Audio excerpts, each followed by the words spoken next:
इस कार्यक्रम के पुण्यार्जक हैं माता पिता श्रीमान रूपचंद जी जैन, श्रीमती कमला जैन, दिनेश जैन, रेखा जैन, दिवेश जैन, दिशा जैन, गंगवाल परिवार, प्रवासी मुंबई, निवासी ब्यावर।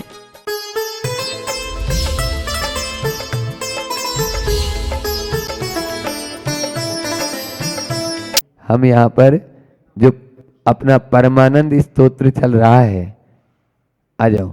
परमानंद स्तोत्र के जो कुछ छंद रह गए हैं, उन थोड़े से अंतिम छंद है और बहुत ही अच्छे, भीतर तक छूने वाले, कि हम आत्मा को परमात्मा तो बनाना चाहते हैं, लेकिन मार्ग जानते नहीं और दूसरी गलत ट्रेन में बैठ के जाना चाहते हैं। 3 काल में नहीं पहुंच पाएंगे। इसके पूर्व मैंने अभी 2 दिन पहले कहा था इसी क्लास में कि आचार्य ज्ञान सागर जी महाराज ने बहुत अच्छी बात कही समय सार की पद्यानुवाद में। 2 मुख्य सुई सिए न कंथा, 2 मुख्य पंथी चले न पंथा, 2 बात नहीं होए सयाने, विषय भोग और मोक्ष पाने। ये 2 बातें एक साथ नहीं हो सकती। आप चाहो हम इधर भी चले जाएं और इधर भी चले जाएं, ऐसा नहीं। आदमी रो तो रहा है, लेकिन वो ट्रेन बदलना नहीं चाहता। संत कहते हैं आजा मेरी गाड़ी में बैठ जा, लेकिन वो बैठना ही नहीं चाहता। वो बोलता है महाराज आप ही चलो, हमें तो दोनों टाइम अच्छी बिल्कुल डूबी हुई 5 उंगलियां घी में और सिर ऐसी चाहिए। ऐसा नहीं हो सकता। ये हमारी गलत फहमी है। कुल्हाड़ी से कपड़े धोएंगे और रामचंद्र जी से कहेंगे कि रक्षा करो, कपड़े तो फटेंगे, चाहे हम हो चाहे कोई भी हो।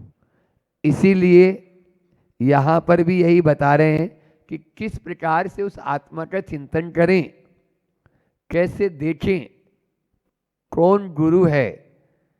बहुत अच्छी बात 16वें श्लोक के माध्यम से बता रहे हैं। स एव परमं ब्रह्म स एव जिन पुंगवः स एव परमं तत्वं स एव परमो गुरु। वह आत्मा ही, एव शब्द का प्रयोग किया। एव यानी ही,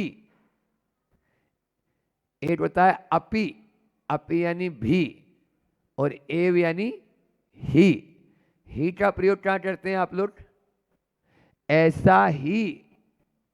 हाँ, इसमें किंतु, परंतु, लेकिन, बट, यदि, तो, ये सब अभिशाप है।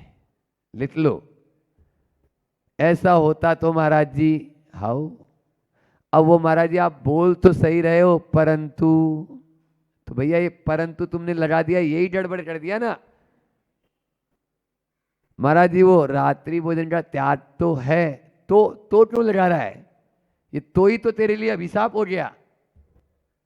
ये जो यदि ऐसा हो तो ये सारी चीजें हमारे लिए अभिशाप बन जाती है। और ये छेद दीवार में जैसे छेद होता है, वैसे ये छेद है। यहाँ पर एक बार नहीं, आचार्य भगवान ने 4 बार एव शब्द का प्रयोग किया। स एव, स एव, स एव। और इसी में नहीं, आगे सारे छंदों में वही प्रयोग है। परमानंद स्तोत्र है ये, आनंद को देने वाला। तो यहाँ पर आचार्य भगवान कह रहे हैं स एव परमम ब्रह्म, वह आत्मा ही ब्रह्मा है। स एव जिन पुंगव है, वह आत्मा ही। पुंगव का मतलब होता है श्रेष्ठ। मुनि पुंगव, सुधा सागर जी को लगाते हैं ना, तो पुंगव का मतलब श्रेष्ठ, भट्टामर में भी आता है। तो वह आत्मा ही श्रेष्ठ जिन है, जिन श्रेष्ठ है। और वह आत्मा ही परमम तत्वम, परम तत्व है। और वह आत्मा ही परमोह गुरु, परम गुरु है। स एव परमम ज्योति स एव परमम तप स एव परमम ध्यानम स एव परमात्मने, वह आत्मा ही परम ज्योति है, वह आत्मा ही परम तप है, वह आत्मा ही परम ध्यान है, वह आत्मा ही परमात्मन है। संसार के आप घर गृहस्थी में भी रहते हैं, कुछ भी काम करो, लेकिन उस आत्मा को मत भूलो। विद्यालयों में सब कुछ पढ़ाया जाता है, लेकिन उसी के बारे में नहीं पढ़ाया जाता जिसको पढ़ाना है। वो भट गया। पहले विनोबा भावे का एक प्रसंग सुनाऊं। विनोबा भावे जब 8-10 साल के थे, तब ही उन्होंने बच्चों के साथ खेल रहे थे, तब उन्होंने कहा कि तुम मुझे छुओ तो मैं तुम्हें जानूं। छुआ-छुई का खेल खेला है ना, बच्चे लोग खेलते हैं, अभी भी खेलते हैं कि आप वो छू देता है तो फिर आउट हो जाता है। ऐसे ही तो वो विनोबा भावे दौड़े नहीं, वो तो खड़े रहे। तभी एक बच्चे ने उनको छुआ और कहा, देखो मैंने तुम्हें छू दिया। ये मुझे कहाँ छुआ, ये तो मेरे हाथ को छुआ है। एक बच्चे ने बोला, देखो मैंने छू दिया, ये मुझे कहाँ छुआ, ये तो मेरे पाँव को छुआ है। एक ने बोला, देख मैंने तुम्हें छू दिया, बोले ये मेरे सिर को छुआ है। ध्यान रखना, मुझे तो तुम छू ही नहीं सकते हो। ऐसा यदि भाव आपके मन में होगा, तब विनोबा भावे जैसे संत बन सकते हैं। समझ में आया? इसलिए हमें भी इसी प्रकार का चिंतन रखना चाहिए। खेल खेल में, मनोरंजन में भी अध्यात्म छिपा हुआ रहता है। आचार्य भगवंत हमेशा उसी बात की, तो वही परम ज्योति, परम तप, ध्यान और परम आत्मा है। स एव सर्व कल्याण, स एव सुख भाजनम, स एव शुद्ध चिद्रूपम, स एव परम शिव। वही आत्मा सर्व कल्याण स्वरूप है, वही आत्मा सुख का भाजन प्राप्त करने वाली है। स एव शुद्ध चिद्रूपम, वही शुद्ध ज्ञान दर्शन चेतना रूप है। और स एव वही आत्मा परमम शिव है, उत्कृष्ट मोक्ष स्वरूप है। वह आत्मा है तो सब कुछ है, अन्यथा कोई भी कुछ भी नहीं कर सकता। सारा संसार देखता रहता है और थोड़ी देर बाद में कहते हैं ले जाओ इनको जला दो, और वही सब चाहने वाले मुंह टुकर टुकर कर देखते रहते हैं। हमारे हाथ से वह सब कुछ चला जाता है। आत्मा है तो सब कीमत है, आत्मा नहीं है तो कोई भी कीमत। हवेली पड़ी रहेगी, लेकिन हवेली में जो हवलदार है, यदि वही चला जाएगा तो उस हवेली की कीमत कुछ भी नहीं। हम कीमत इन वस्तुओं की आंक रहे हैं, उसकी कीमत आंको जिसकी आंक न है। वाक्य में, वास्तव में उसका मूल्यांकन करो जो अमूल्य है। अभी तक तो हमने कबाड़ी का मूल्यांकन किया और उसी में ही लगे हुए हैं। वह मूल्यांकन अधूरा मूल्यांकन है। यहाँ पर भी यदि कल्याण को चाहते हो, आप लोग सब बैठे हैं, सर्व कल्याणम वह आत्मा। यदि आत्मदृष्टि है तो जंगल में भी मंगल है, और आत्मदृष्टि नहीं है तो एसी के अंदर भी तेसी हो जाती है उसकी, ऐसी तेसी हो जाती है उसकी। करवटें बदलते रहे सारी रात, वो कुछ भी नहीं कर सकते, खाली दवाई खा के सोने का काम है उसको, और कुछ भी नहीं। वो भी इंजेक्शन ठोकेगा, थोड़ी देर के लिए सुला देगा, और क्या उपाय है? हो रहा है, धड़ल्ले से चल रहा है। आप खुद ही बोलते हो भैया लगा दे, अब नींद आ जाएगी, नहीं तो दिमाग काम नहीं कर रहा है। क्यों नहीं कर रहा है बोलो? क्योंकि आपने बाहर तो सब देखा, भीतर कुछ देखा ही नहीं। भीतर जिस चीज का मूल्य था, मस्त वही रह सकता है जो आत्मदृष्टि रखता है। हाँ, उसको कुछ भी बोल दो, कोई फर्क नहीं पड़ेगा। आपको जरूर वो पागल जैसा लगेगा। आज तो आदमी के सबसे बड़ा रोग ही यही है। सबसे बड़ा रोग क्या कहेंगे लोग। अरे अब लोग क्या कहेंगे, हम इतने दिन से गए ही नहीं महाराज जी के पास में, तो मनावर वाले क्या सोच रहे होंगे, ये यहीं पे अभी तक महाराज जी के पास क्यों नहीं जा रही है। मतलब लोग क्या, अरे लोग क्या कहेंगे, घर में है अपने, कोई बाहर में बैठे क्या ये। लेकिन वो एक अंदर में भूत सा अपने सवार हो जाता है, आपको ही नहीं सबको होता है ये। दूसरे लोग क्या सोच रहे होंगे, वो क्या सोचेगा, हाँ हमें अपना देना। हाँ ये अलग बात है कि उनकी भावना हमेशा गुरुओं की सेवा में मग्न रहती है कि नहीं, मुझे इस शरीर का कोई पता नहीं, अभी चल रहा है और थोड़ी देर बाद में हम ही नीचे उतरेंगे या नहीं उतरेंगे, कोई गारंटी है क्या। देख तो लिया आपने, सबने अभी 8 दिन पहले ही सबके पास में लाइसेंस था कि नहीं अभी तो पहुंच जाएंगे पहुंच जाएंगे, पहुंच जाओ। कौन पहुंचा, जिसका पुण्य था वो पहुंच गया, और नहीं तो हमारे जैसे पापी आत्मा यहीं पे रह गए। और पहुंच भी जाते तो क्या हम हाथ लगा के रोट लेते क्या, ये भी हम सोचते हैं। बोलो, खाली उनको देख लेते, उनको छू लेते, यही डरते ना। बोलो, न तो वो बोलते ना हम बोलते।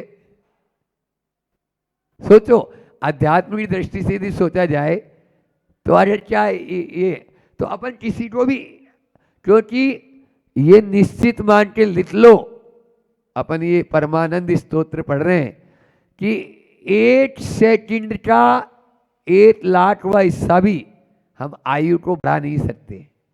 समझ में आ रहा है। और इतने बड़े संत, उनकी तो आयु पूरी लेके गए होंगे वो, जब आयु का निषेध बचा ही नहीं तो आएगा कहां से, वो बढ़ नहीं सकता और कोई उसको घटा भी नहीं सकता। आचार्य श्री जी के बारे में तो हम इतना बोल सकते हैं। बोलो, समझ में आ रहा है।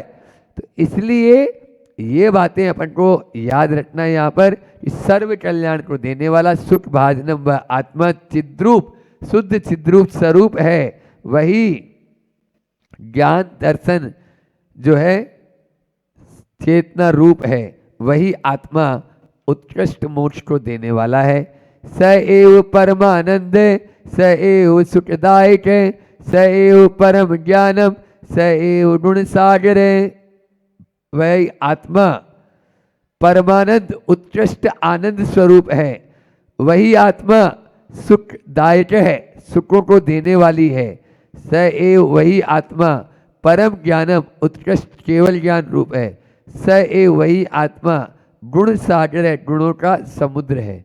देखो, जहां पर आप दुखी हो रहे हो, यदि आत्मा की ओर दृष्टि लिया है तो वहीं सुखी हो जाएंगे। आप देख लीजिए, यदि आप थोड़ा सा भी आपने चिंतन को बदल दिया और बाहर से भीतर की ओर लेकर आ गए तो आप तुरंत उसी में ही सुख अनुभव करने लग जाएंगे। अभी आप उसमें गाफिल हो रहे हैं, अभी आप रो रहे हैं और वहीं पर आपको आनंद आने लगेगा। ये होता है। इसलिए दुख शोक ताप आक्रंदन आदि को असाता वेदनी का कारण बताया ना, इसीलिए बताया क्योंकि हम उसको आमंत्रित कर रहे हैं, वो आमंत्रण हम दे रहे हैं। तो यहाँ पर वो कहना चाह रहे हैं सुखदायक है, सुख देने वाली वही आत्मा है। आत्मा से बाहर सुख नहीं है, पदार्थों में सुख नहीं, परमार्थ में सुख है। हम चीजों में और व्यक्तियों में सुख की खोज कर रहे हैं, इसके माध्यम से हमें सुख मिलेगा। वह तो वैसा ही है जैसे छोटा बच्चा होता है ना, वो खिलौने में सुख मानता है और टूट जाता है तो क्या करता है, रोता है। बस ऐसा ही हमारे साथ में भी हो जाता है। लेकिन आप लोग ही नहीं, हम भी अभी उसमें कच्चे ही हैं। परम राज संपन्नम राग द्वेष विवर्जितम सोहम तम देह मध्यसु यो जानाति स पंडित है। पंडित कौन, पंडित स अहम वह मैं, परमराज संपन्नम उत्कृष्ट आनंद से युक्त, राग द्वेष विवर्जितम राग द्वेष से रहित हूँ ऐसा यह जो देह मध्यसु कार्मण तेजस आदि जो शरीर है ना, औदारिक शरीर, इनमें स्थित तम उस आत्मा को जानता है, वही पंडित है। पंडित वही जो उस आत्मा को पहचानता है। रेशम दृष्टि जीवड़ा कुटुंब कबीला पाल, और भीतर से न्यारा रहे धाय खिलावे बाल। जैसे धाय होती है, जरूरत पड़ने पर उस बच्चे का पूरा लालन पालन मालिश सेवा शुश्रूषा सब करती है, और यदि टाइम आ जाए तो वो दूध भी पिला देती है। लेकिन भीतर से वह जान रही है कि ये बच्चा मेरा है नहीं है, ये तो मैं लालन पालन कर रही हूं। ऐसे ही एक आत्मदृष्टि, एक सम्य दृष्टि की परिणति होती है कि बस वह भीतर से तो न्यारा रहता है, बाहर से आपको सब काम करता हुआ नजर आएगा। इसी को व्यवहार और निश्चय बोलते हैं। व्यवहार में आप लोग बाहर के सारे कार्य करें, लेकिन निश्चय में अपने आप को खरा उतर के देख लें कि कहीं ऐसा तो नहीं हो रहा है कि हम उसी में ही गाफिल हो रहे हैं। आज इंसान की यही दुर्दशा हो रही है कि वह जिसका ब्याह नहीं करना है उसके भी ब्याह में नाचने के लिए पहुंच ही जाता है। बस बाजा भर बजना चाहिए, बाजा बजा और फिर नाचने के लिए तैयार। ऐसे बाजे से बच के रही हो, नहीं तो वो अपन को बजा देगा। इतना ही रखते हैं, समय भी अभी आगे जाने का है। महाराज जी को भी हमने बोलो।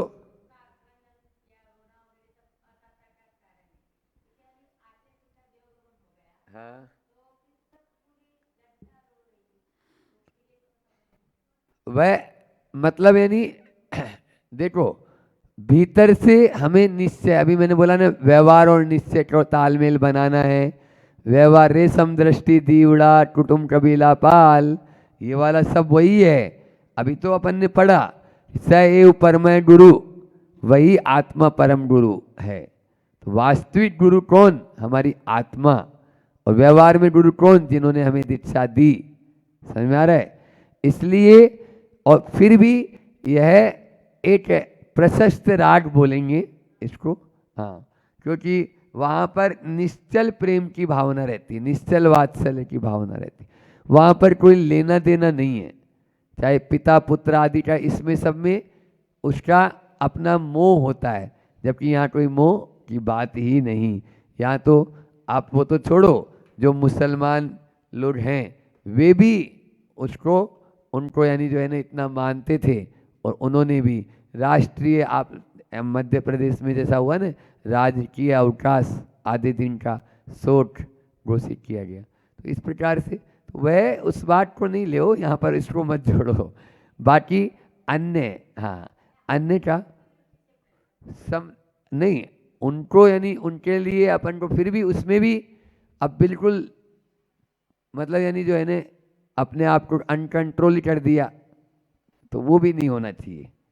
ठीक है, थोड़ा तो अब सबके लिए होता ही है, हमको भी होता है। तो अभी मैंने बोला था ना कि हम भी अभी उतने पक्के नहीं हैं जितने आप लोग, तो इसलिए सब लोग अपन, और फिर हमारा यही है, जब तीर्थंकर को मोक्ष हो जाता है तो भरत चक्रवर्ती फूट फूट कर रोने लगता है। भरत चक्रवर्ती बहुत रोने लगता है। अरे पिताजी को मोक्ष हुआ है और तू रो रहा है? उससे पूछा गया कि तू रो क्यों रहा है?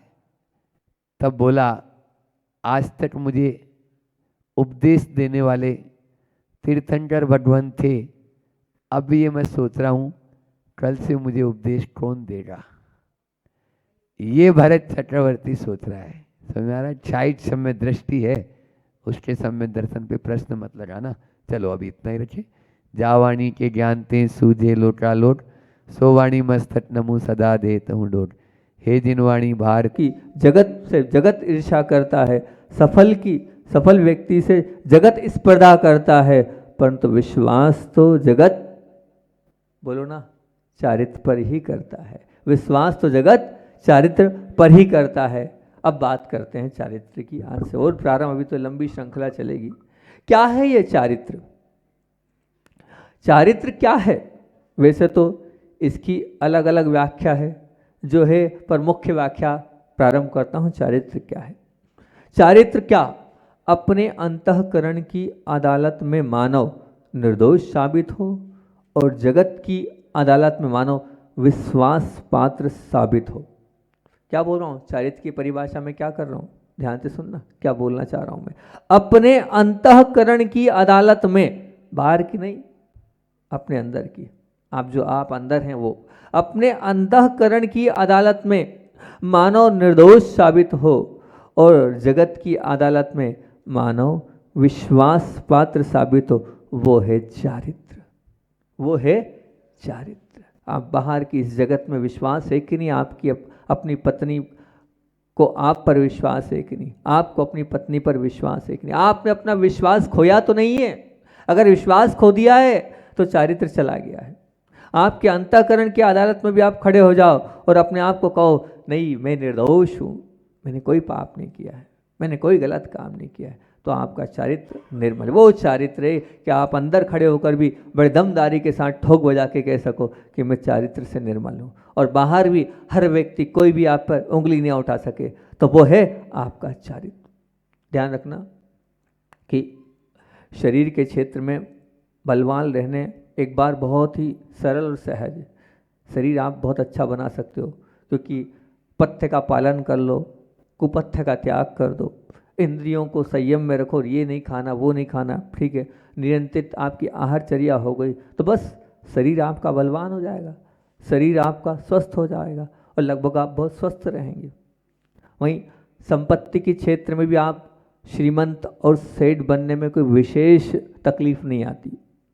बस सम्यक पुरुष आपके अंदर से भावना हो और प्रचंड पुरुषार्थ हो, और उस पुरुषार्थ में थोड़ा बहुत पुण्य का मजबूत सहारा मिल जाए, तो उस पुण्य के सहारे से और आपके पुरुषार्थ से आप बहुत बड़े व्यक्ति भी बन सकते हैं, श्रीमंत भी बन सकते हैं, सेठ भी बन सकते हैं। कोई बहुत बड़ी चीज़ नहीं है उसको बनने में, परंतु चारित्रवान बनने में तो दम निकल जाता है।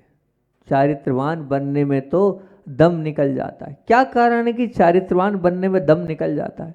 क्योंकि कारण ये है कि प्रलोभनों को इनकार करने की साहस की कमी और प्रलोभन को ठुकरा देने की सत्व की अल्पता। जब प्रलोभन सामने आते हैं तो साहस नहीं होता है, उन प्रलोभनों को हम क्या इनकार कर दें, उन प्रलोभनों को हम ठुकरा दें, इतना हमारे अंदर नहीं हो पाता है। क्योंकि निश्चित बात है कि सिंह के समूह से बहुत बड़ा वो सिंह का समूह, उसमें बीच में घिरा वो हिरण, बचना फिर भी सरल है, अपने आप को बचा लेता है। मगरमच्छ के मुंह से फंसे हुए पैर भी बाहर निकालना कोई बहुत बड़ी बात नहीं है, वो भी निकल सकते हैं। खूंखार गुंडों के बीच में फंसी कोई एक अबला महिला भी वहाँ से भागने में शायद सरल है, परंतु छोटे छोटे प्रलोभनों के बीच से भाग छूटना और उन प्रलोभनों के अधीन ना होना, इसमें बहुत बड़ी हिम्मत चाहिए, बहुत बड़ी अंदर से ताकत चाहिए। उसकी क्षमता आपके अंदर है कि नहीं, इसके पीछे कारण क्या है? क्या कारण है कि नहीं हो पता? एक ही कारण है, क्या मन को प्रलोभन अच्छे लगते हैं। मन को क्या अच्छे लगते हैं? प्रलोभन अच्छा लगते हैं। मन को कीचड़ अच्छा नहीं लगता, और शायद वो गुलाब भी अच्छा लगता है, नहीं लगता। क्यों? मन को दरिद्रता अच्छी नहीं लगती, और शायद श्रीमंताई भी अच्छी नहीं लगती। मन को अपमानजनक शब्द अच्छे नहीं लगते, शायद सम्मानजनक शब्द भी अच्छे नहीं लगते। परंतु प्रलोभन ऐसा है, उस प्रलोभन के चक्कर में वो सब कुछ छोड़ देता है। जैसे ही चूहा देखता है बिल्ली को तो क्या होता है, उस पर छलांग लगाने में तत्पर हो जाते हैं। बिल्कुल चूहा देखा नहीं और बिल्ली छलांग लगाएगी ही लागी। प्रलोभन उपस्थित होते ही मन और इंद्रियों को उसमें प्रवर्तित करने से बचाने के लिए अपने आप को बहुत उत्साहित करना पड़ता है। इस स्थिति में चारित्रवान बने रहना बहुत मुश्किल है, क्योंकि ध्यान रखना, वो बड़ा पर्वत पार करने में जैसे हिम्मत चाहिए, तो उस बड़े पर्वत पार ऐसे ही नहीं होया जाता। बड़ा पर्वत पार करना है, अभी हम बड़ा पर्वत पार कर दे, एकदम नहीं। पहले आप कम से कम आपने पहले छोटी छोटी पहाड़ियाँ पार करी होगी, तो कहीं जाकर आप बड़ा वो पर्वत पात कर पाओगे, नहीं तो नहीं कर पाओगे। एकदम डायरेक्ट आप माउंट एवरेस्ट नहीं चढ़ पाओगे। पहले छोटे मोटे आपको शिखर जी जैसे पर्वत चढ़ने होंगे, जब कहीं आप उस हिमालय पर चढ़ पाओगे। मान लो कोई एक बहुत अच्छा टेस्ट मैच में सेंचुरी लगा रहा है, तो वो ऐसे ही नहीं सा लगा रहा है, उसने पहले गली में क्रिकेट खेला होगा बचपन से। वो गली में या छोटे मैदान पर उस छोटे से घर में उसने बचपन से क्रिकेट खेला होगा, तब कहीं जाकर वो वहाँ जाकर टेस्ट मैच में भारत की ओर से वो खेल रहा होगा। मतलब ध्यान रखना, विराट सागर के घंटों तक तैरता तैरता तैरता वो जा रहा है। वो पहले छोटी छोटी वो तलाइयों में, वो कुओं में, वो तालाबों में, छोटी नदियों में तैरने का उसको अभ्यास होगा। जब कहीं वो तूफान जैसे विराट सागर में भी तैरता चला जा रहा है, वैसे ही ये जो आपके जीवन में आकर्षक प्रलोभन आएंगे, वो छोटे छोटे प्रलोभनों के बीच में अपने चारित्र को आपको सुरक्षित रखने की ताकत अपने में आप आत्मसात करना होगा। वो मामूली तुच्छ प्रलोभन आपके बीच में आएंगे, उस समय अगर आपने अपने आप को सुरक्षित रख लिया, उस समय अपने आप की क्षमता को आपने कायम रख लिया, तो निश्चित तौर से आप आगे बढ़ जाएंगे। छोटे छोटे निमित्त आपको मिलेंगे अपने चारित्र को अपवित्र करने के लिए। वो छोटे छोटे जो निमित्त मिलते हैं, उनसे आप बच गए तो आप बड़े निमित्त को बिल्कुल पार कर जाओगे। और छोटे छोटे निमित्त आपसे आप बच नहीं पाए, उसमें अपने मन को खराब कर लिया, तो फिर बड़ा पाप करने में आपको देर नहीं लगेगी, मौका मिलेगा और आप बड़ा पाप कर लोगे। गलती आपसे हो जाएगी, चाहते नहीं थे, क्योंकि छोटे समय में आपने छोटे को पाप नहीं माना। वो छोटी छोटी गलतियों को आपने स्वीकारा नहीं, उन छोटी छोटी गलतियों में आपने अपने आप को ऑब्जर्व नहीं किया, उन छोटी छोटी गलतियों में अपने आप को ध्यान नहीं दिया, तो बड़ा पाप बहुत सरल और सहज हो जाएगा। क्योंकि एक बात ध्यान रखना कि राम और रावण के बीच का जो युद्ध का समय था वो मर्यादित था। बिल्कुल कितना मर्यादित था, उसका समय फिक्स था कि भैया इतनी बजे से इतनी बजे तक युद्ध होगा। वो कंस और कृष्ण का के बीच में जो युद्ध हुआ था उसका भी समय निश्चित था। वो दुर्योधन और अंजुर के बीच में भी वो युद्ध हुआ था, उसका समय भी मर्यादित था, फिक्स था। पर हमारे मन और अंतःकरण के बीच का जो युद्ध है उस समय अमर्यादित है। दिन रात 24 घंटे हम मन से पाप करते चले जा रहे हैं, दिन रात, बिल्कुल रात में सपने में भी चल रहा है, उठने के बाद भी चल रहा है। तो वो जो समय है उसका कोई अंत नहीं है उस मन का। ये मन ऐसा है, उसकी व्यक्ति प्रलोभन ढूंढने की है और उसके अधीन हो जाने की है, और वो उसके अधीन हो जाता है। अंतःकरण की पवित्रता, अंतःकरण की उस वृत्ति को प्रलोभन से दूर रखने का बहुत बड़ा साहस हमें चाहिए। और एक बात स्पष्ट बता दूं, अगर वास्तविकता में आपका अंतःकरण है, अंतःकरण मतलब क्या, आत्मा है, और अगर आत्मा तक आपके पास हो, तो जो आत्मा है ना, वो आत्मा जो है कभी अधीन नहीं होगी इन सब चीज़ों के। क्योंकि आत्मा जो है वो प्रलोभन से दूर रहने का पूरा प्रयास करेगी, वो भागने का प्रयास करेगी, संभव ना हो तो उस स्थान को छोड़ देगी, उन प्रलोभन को चुनौती देने में वो देर नहीं करेगी। पर आप जो है अपनी आत्मा से बात नहीं करते हैं, आप अपने मन से बात करते हैं। जहाँ मन आ जाता है वहाँ आप डूब जाते हैं और उसकी भावनाओं को पूरा करने में लेते हैं। क्योंकि जब आप मन में जाएंगे तो कहीं से लेकर कहीं तक भी आप अपने आप को जीत नहीं पाएंगे। इतना ही कहूँगा कि हमारी अपनी परछाई भी, हमारी स्वयं की जो परछाई भी है, यदि हम उसे देखना चाहें तो प्रकाश हो तो ही देख सकते हैं। अंधेरे में आप अपनी परछाई को देख सकते हो क्या? 3 काल में आप अंधेरे में अपनी परछाई को नहीं देख सकते। हमारी अपनी कमजोरी भी हमारे पास यदि सम्यक समझ और का प्रकाश होगा तो ही देख सकते, नहीं तो नहीं देख सकते। और सम्यक समझ के लिए हमें गुरुओं से जुड़ना पड़ेगा और प्रभु के पास आना पड़ेगा, और जो गुरुओं ने लिखा है उसे हम समझेंगे तभी हो पाएगा। वो प्रकाश से अगर हम प्रकाशित हैं तो ही हम अपने आप को देख पाएंगे कहाँ हैं। प्रलोभन सामने हैं तो चुनौती, तब उससे पलायन कैसे करेंगे, इस विषय में अपने आप की क्षमता को समझकर हम अपने चारित्र को और दृढ़ कर सकते हैं। पर कब? वो जब होगा जब आपके जीवन में काय का माँ जिनवाणी का सहारा होगा। तब आपको पता चलेगा कि ये मैं कर तो रहा हूँ, लेकिन इस करने के बाद अपने आप को अपवित्र तो कर रहा हूँ। इस अपवित्रता के बाद मेरा होगा क्या, मैं जाऊँगा कहाँ, मेरा कल्याण होगा कि मेरा बुरा होगा, ये विचार तब होगा। कोई उपाय अगर है तो मैं अपने उन उपायों को आजमाइए। किसी पंक्ति ने बहुत अच्छी लाइनें लिखी और बहुत अच्छा बोला, उसने मेरे मार्ग में पत्थर नहीं रखा। प्रलोभन मिलते हैं ना, प्रलोभन मिलते हैं आपको, वो मिलेंगे। क्यों? क्योंकि आप सुंदर हो, आपके पास क्वालिटी है, आपके पास सब कुछ है। जब आपके पास सब कुछ है तो दूसरा व्यक्ति और दूसरा जो है वो तो बिल्कुल आपको प्रलोभन में देगा ही देगा।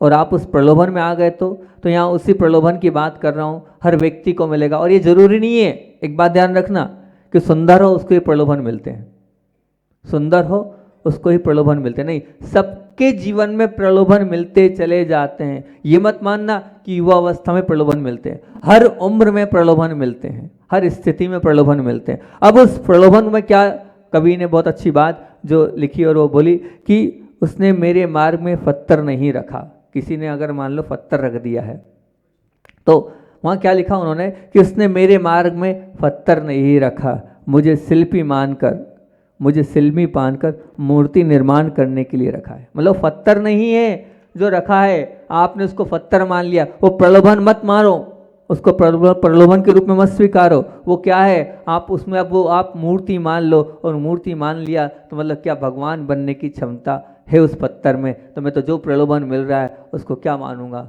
उसको तो मैं भगवान जैसे मानूंगा, उसको तो मैं माँ जैसे मानूंगा, उसको तो बहन जैसे मानूंगा, उसको तो पिता जैसे मानूंगा, उसको तो भाई जैसे मानूंगा। ये है, आना चाहिए आपके अंदर, क्योंकि हम मन से अपने विचारों से पाप करते चले जाते हैं, पाप होता चला जाता है, अपने मन के माध्यम से पाप होता चला जाता है। हमेशा एक बात बोलता हूँ मैं कि एक पहले भी ये सूत्र तो बार बार बोला है, जब विषय आता है तो ये सूत्र अपने आप याद आ जाता है, ये अपने आप दिख जाता है, मुझे सूत्र झलक जाता है कि वहाँ पर आचार्य उमा स्वामी महाराज ने जो है बोला, किन के लिए, देवों के लिए, कि देवों के भी जो है वो अब्रह्म होता है, वो भी अपनी सहधर्मी के साथ रहते हैं और अपने साथ विषय भोगों से संलग्न रहते हैं। तो अलग अलग देवों को अलग अलग बताया है कि सोधर्मेशान जो है काय प्रविचारा, फिर उसके आगे अलग, फिर उसके आगे अलग। तो वहाँ जो आया है फिर क्या बोला, काय प्रविचारा आ ऐशानाथ शेषा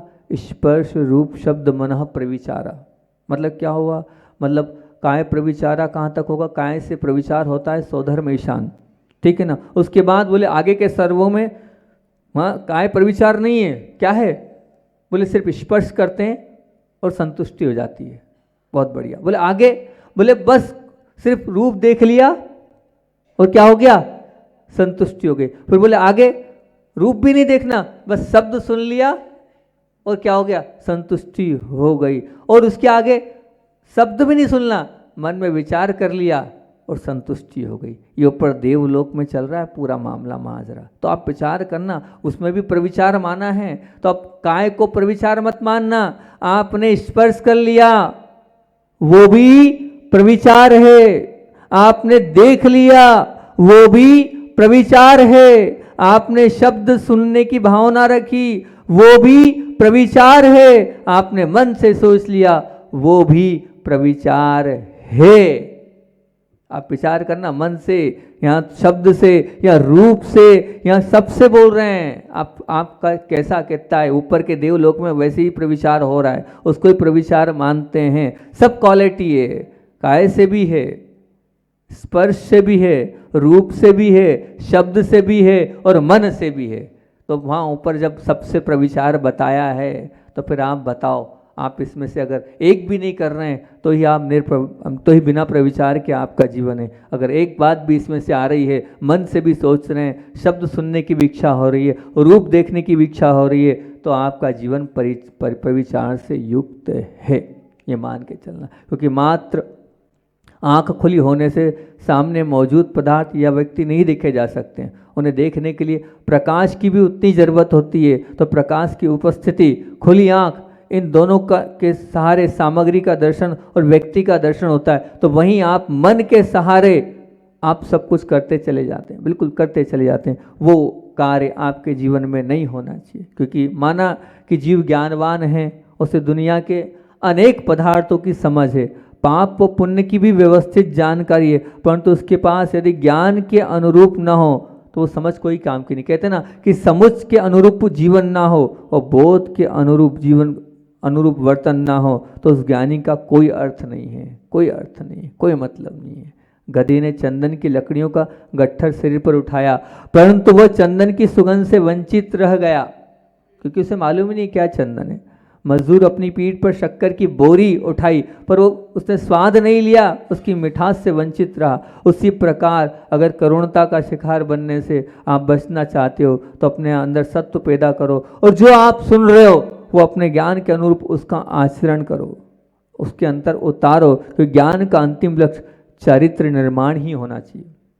ज्ञान का अंतिम लक्ष्य चारित्र निर्माण ही होना चाहिए। अगर चारित्र नहीं है आपका तो कुछ नहीं है। क्योंकि भोजन का लक्ष्य जैसे क्षुधा शांति होती है, पानी पीने का लक्ष्य जैसे तृषा शांति होती है, दवा सेवन का लक्ष्य जैसे रोग शांति होती है, और आप अगर मान लीजिए किसी से बातचीत कर रहे हैं तो बातचीत में क्या है, वो व्यवहार बनाने का ही लक्ष्य होता है। वैसे ही व्यापार का लक्ष्य फायदे का प्राप्ति होती है, संबंधों के लक्ष्य में प्रेम और आश्वासन होता है। पर ध्यान रखना, आपके ज्ञान का के लक्ष्य में चारित्र का निर्माण होना चाहिए। और चारित्र का निर्माण कैसे कहा जाए, चारित्र जब अलग अलग दृष्टिकोण से उसके अलग अलग उत्तर दिए जा सकते हैं। बस मैं तो यही कहता हूँ कि चारित्र निर्माण की सरलता सहज समझ में आ जाए, ऐसी व्याख्या पहले भी करी फिर कर रहा हूँ। अंधेरे में स्वयं के सामने, बहुत क्रीम कोटेशन, अंधेरे में स्वयं के सामने, अंधेरे में स्वयं के सामने और उजाले में शिष्ट पुरुषों के सामने लेश मात्र भी अपराध के भाव बिना आप प्रसन्नता पूर्वक और बहादुरी से खड़े हो सको तो समझ लेना आपके जीवन में उत्कृष्ट चारित्र है। अंधेरे में भी आपको दुख ना हो, अंधेरे में भी आप बिल्कुल वो, और बाहर सामने सबके सामने खड़े होने की ताकत आपके बीच में आनी चाहिए। इस व्याख्या के आधार पर आप अपने आप को आत्मनिरीक्षण करो। ऐसा कोई निंद आचरण जिसके भले ही किसी की जानकारी ना हो, लेकिन अगर हमारे जीवन में है, अंतःकरण की अदालत में खड़े होकर अपराधी अगर आप साबित हो, ऐसा कोई निंद आचरण हमारे जीवन में नहीं, कहीं घर तो नहीं कर गया है, जो शिष्ट पुरुषों की नज़रों में हमें गिरा देता हो, जो खुद के पास स्वयं सम्यक समझ होने से हमारा ये दावा है, हमारे पास अगर ज्ञान है, हमारे पास समझ है, हमारे पास शक्ति है, तो अपने आप को परखो, देखो और अपने आप को समझने का प्रयास करो, कहीं मैं किधर किसी और गलत मार्ग पर तो नहीं जा रहा हूँ। चारित्र निर्माण का लक्ष्य आपकी कसौटी होनी चाहिए कि नहीं, सब कुछ होना चाहिए। मेरे पास अगर ज्ञान सामने है तो उस किसी से मुझे प्रभावित होना, बल्कि उस ज्ञान से जो किया है उससे अपने आप को प्रक्षालित करते चलना है। मेरे ज्ञान से मुझे संपत्ति ही अर्जित नहीं करते चलना है, सद्गुणों को भी विकसित करते चलना है। मेरे ज्ञान से मुझे अहंकार के ही आसमान पर उड़ते नहीं रहना है, बल्कि मुझे उस नम्रता के सुरमान सरोवर में बैठकर डुबकियां लगाना है और अपने आप को देखना है, अपने आप को परखना है। क्योंकि जब तक मैं अपने आप को नहीं देखूंगा तब तक मेरे जीवन का भला और कल्याण नहीं होने वाला है। कल्याण तभी होगा जब अपने आप को परखते चले जाएंगे, अपने आप को देखते चले जाएंगे। हमेशा केवल ये विश्वास दिला दो कि मैं सही दिशा में हूँ, केवल यह विश्वास दिला दो कि मैं सही दिशा में हूँ। किसको? अपने आप को। केवल यह विश्वास दिला दो कि मैं सही दिशा में हूँ। चारित्र निर्माण यही मेरा लक्ष्य है, चारित्र निर्माण यही मेरा लक्ष्य है। हृदय के कोने कोने से ये ध्वनि गुंजायमान कर दो, हृदय के कोने कोने से ये ध्वनि गुंजायमान कर दो कि चारित्र निर्माण ही मेरा लक्ष्य है। सब चला जाएगा पर मेरी पवित्रता कभी समाप्त नहीं होगी, मेरा चारित्र कभी समाप्त नहीं होगा। सब पर दाग लगा लूँगा मैं, पर कभी भी अपने चारित्र पर दाग नहीं लगाऊंगा। अपने चारित्र को मैं निर्मल और पावन बनाते चलूँगा। उसी को उसका व्यक्तित्व बोलते हैं, जिसने अपने चारित्र को निर्मल रखा है, जिसने अपने चारित्र को पावन और पवित्र रखा है। इस चारित्र के ऊपर और बात बोल लूँगा, अब कल इसको और विषय लंबा है, उसको कल आपके बीच में रखूँगा। हो गया इतना ही रखते बोले आचार्य वन विद्यासागर जी महामुनि राज की।